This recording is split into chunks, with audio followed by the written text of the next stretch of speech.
મૃતક મહિલાના નામે જમીન વેચાણના આક્ષેપથી ખળભળાટ, સત્ય શું? તપાસમાં ખુલશે હકીકત। મહેસાણા જિલ્લાના કડી તાલુકાના ખંડમોરવા ગામમાંથી જમીનના દસ્તાવેજોને લઈને ગંભીર વિવાદ સામે આવ્યો છે। ફરિયાદમાં આક્ષેપ કરવામાં આવ્યો છે કે વર્ષો પહેલા અવસાન પામેલી મહિલાના નામે બનાવટી ઓળખના આધારે જમીનનું વેચાણ દસ્તાવેજ નોંધવામાં આવ્યું હતું।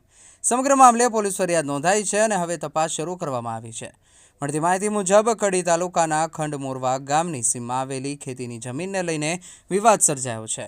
ફરિયાદી નાગજીભાઈ અરજણજી ઠાકોરે પોલીસમાં નોંધાવેલ ફરિયાદમાં આક્ષેપ કર્યો છે કે વર્ષો પહેલા અવસાન પામેલી મહિલા સગાના નામે કથિત રીતે ખોટા દસ્તાવેજો તૈયાર કરીને જમીનના વેચાણની નોંધણી કરાવવામાં આવી હતી। ફરિયાદ મુજબ આધાર કાર્ડ, પાન કાર્ડ, મતદાર ઓળખપત્ર સહિતના દસ્તાવેજો કથિત રીતે બનાવટી રીતે તૈયાર કરીને નોંધણી પ્રક્રિયા પૂર્ણ કરવામાં આવી હોવાનો આક્ષેપ કરાયો છે। ફરિયાદીએ સમગ્ર ઘટનાની નિષ્પક્ષ તપાસ કરીને જવાબદાર વ્યક્તિઓ સામે કાયદેસરની કાર્યવાહી કરવાની માંગ કરી છે। આ મામલે પોલીસે ફરિયાદના આધારે ગુનો નોંધી તપાસ શરૂ કરી છે। તપાસ દરમિયાન જમીનના રેકોર્ડ, નોંધણી સંબંધિત દસ્તાવેજ અને અન્ય પુરાવાઓની ચકાસણી કરવામાં આવી રહી છે। તપાસ પૂર્ણ થયા બાદ જ સમગ્ર ઘટનાની હકીકત અને જવાબદારી અંગે સ્પષ્ટતા થશે। કે શું નામ તમારું? મારું નામ ઠાકોર રાજુજી પોપટજી નામ છે। કયું ગામ છે? ગામ મારું કાસવા। કાકા, સમગ્ર ઘટના જે આ જમીન મામલે આપ શું વર્ણવો છો? આ જે અમારા જે ઠાકોર સમાજ, જે ઠાકોર વિકાસ સમિતિ અમે બનાવી છે, અમે એમને ન્યાય આપવા માટે અમે જે અમારું સંગઠન છે અમે ઊભું કર્યું છે।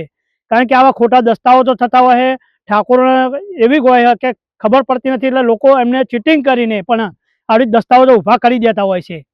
એટલે એમને ન્યાય અમે અપાવવા માટે અમારા જે ઠાકોર વિકાસ સમિતિ છે અમે આજ ઊભી થઈ છે અને અમે ન્યાય અપાવવા માટે ઊભા થયા છીએ। શું નામ તમારું? મારું નામ ઠાકોર રમીજી ઈશ્વરજી। કયું ગામ કાકા? મારું ગામ છે સાહેબ સેદરડી। આ જમીન મામલે સમગ્ર શું છે?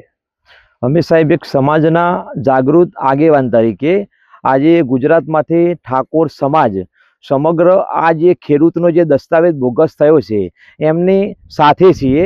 1971-72માં 700 રૂપિયામાં ઠાકોર મોહનજી માસંગજીના વારસોને આ જમીન પૂરી બેને વેચાણ 700 રૂપિયામાં આપી હતી। એમાં કૃષિ પંચનો હુકમ પણ અમારી પાસે છે, પણ જે તે સમયે અમારી અજ્ઞાનતાને લીધે ખેડૂતને એ જે તે દસ્તાવેજ અમે નહોતો કર્યો અને એના લીધે પૂરીબેનનું નામ ચાલતું હતું। તો પૂરીબેને 1991માં પૂરીબેન મૈયત થયા અને તેમ છતાં પણ 1 મહિના અગાઉ એનો પૂરીબેનનો બોગસ દસ્તાવેજ થયો। તો લેનારા પણ 2 વ્યક્તિ જે છે, 2 સાક્ષી છે, એમાં તમામે તમામ લોકો ખોટા છે અને સંડોવાલાયા છે।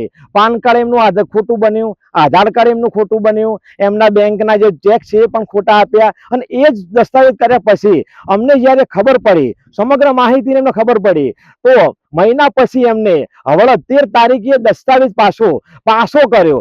જો પૂરીબેનના 2 વારસ અંદર નહીં બતાવે દસ્તાવેજમાં, તો પૂરીબેનના 2 વારસ ક્યાંથી આવ્યા? અને પૂરીબેનના વારસોએ પૈસા નથી લીધા 50 લાખ, તો 50 લાખ પાછા કેમ આપવા પડ્યા? એ પણ અમે ખરેખર જે દસ્તાવેજ રિટર્ન કર્યો એમાં આની સમગ્ર માહિતી, સાચી માહિતી અમને જાણવા મળી કે જો દસ્તાવેજ તમે પહેલો કર્યો બોગસ છે, એ સાબિત એમને જે દસ્તાવેજ પાછો કર્યો એના દ્વારા સાબિત થાય છે।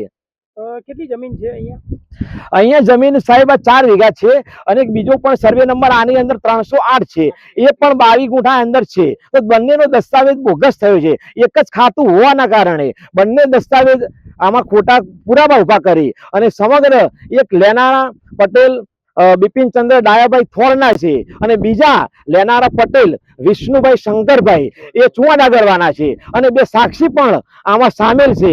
તો બધાને ખોટું ષડયંત્ર રચી અને આ બોગસ દસ્તાવેજ ઉભો કર્યો અને દસ્તાવેજ કર્યો છે।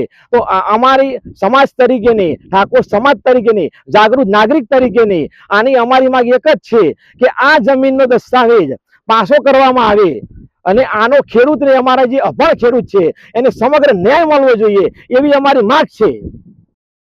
શું નામ તમારું? ઠાકોર નાગજીભાઈ અરજણજી। આ કયું ગામ છે અને તમારી જમીન કયા સર્વે નંબરમાં છે અને કોના દ્વારા તમે લેવામાં આવી હતી અને વેચાણ થઈ અને કઈ રીતે કયો સમગ્ર મામલો શું છે? ગામ ખંડમોરવા 310 નંબર સર્વે નંબર અને ઠાકોર માનસંગજી રામસંગજીના નામે છે, પૂરીબેન ના નામે છે। હાલ તેમને ખોટા દસ્તાવેજ પુરાવા ઊભા કરીને ખોટો દસ્તાવેજ કર્યા છે। અમારા જોડે 770 વર્ષ પહેલા અમારા બાપાએ ₹400 વેચાણ 700 રૂપિયામાં વેચાણ લીધેલી હતી. તે મામલતદારનો હુકમ બી અમારી જોડે છે. આ સમગ્ર ઘટના તમને કેવી રીતે ખબર પડી કે આવું થયું એમ? આ ખોટો દસ્તાવેજ કર્યો ત્યારે હું પહેલેથી જ મારું વિષય છે, હું 7-12 ચેક જ કરું.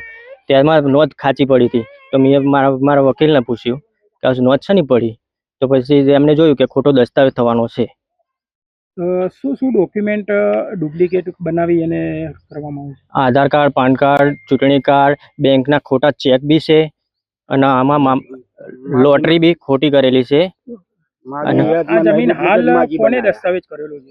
આ પૂરીબેન એ મૈયત છે, તો બી ખોટો દસ્તાવેજ કર્યો છે. કોના દ્વારા? પૂરીબેનના વારસદારમાં કોણ? શારદા ઓકે, કોના દ્વારા કરવામાં આવ્યો છે દસ્તાવેજ? આ પૂરીબેનની 2 દીકરીઓ છે, તેમના અને તેમના 2 વારસો છે, છોકરા. તેમના વળી ખોટો દસ્તાવેજ કરવામાં આવ્યો છે. હવે તમારી માંગ શું છે? અમારી જમીન પાછી મળી જાય એ જ માંગ છે. અને આ ખોટો દસ્તાવેજ, ખોટા ચેક બનાવ્યા, ખોટા આધાર કાર્ડ બનાવ્યા, સબ રજિસ્ટર બી આમાં સામેલ છે. આ બાબતે કોઈ જગ્યાએ અરજી કરી હોય એવી તમે હવે? બધી જગ્યાએ અમે અરજી કરી દીધી છે. પોલીસ સ્ટેશનમાં, કઈ જગ્યાએ કરી અરજી? SP ઓફિસ, કલેક્ટર ઓફિસ, નાયબ મુખ્યમંત્રી. અરજણજી માસંગજી ઠાકોર. શું સમગ્ર આ ઘટના શું છે જમીન બાબતે? જમીન બાબતે સાહેબ આ છે કે અમારા બાપ દાદાએ પહેલા વેચાણ લીધેલી 700 રૂપિયામાં માજી જોડે. દેવગઢના પૂરીબેન પટેલ કરીને માજી હતા, એમના ત્યાં છોકરીના લગ્ન હતા. અમારા બાપ દાદા જોડે વેચાણ મૂકવા આવ્યા હતા અને 700 રૂપિયામાં વેચાણ આલેલી. આ 65-70 વર્ષના ગારો થયો અને અત્યારે અવરું બોલે છે, ખોટા દસ્તાવેજ કરે છે. માજીને મરી ગયા 20-35 વર્ષ થયા, 30-35 વર્ષ, અને અત્યારે બીજા માજી ઉભા કરી અને ખોટા દસ્તાવેજો લે છે. કેટલા વીઘા જમીન કાકા? આ દેશ અને દુનિયાના સમાચાર જોવા માટે અમારી ચેનલ MG લાઈવ ન્યૂઝને સબસ્ક્રાઇબ કરો અને બેલ આઇકોન પર ક્લિક કરો, જેથી રોજે રોજની અપડેટ આપને મળતી રહે. સાથે જ અમારું ફેસબુક અને ઇન્સ્ટાગ્રામ પેજને પણ ફોલો કરો.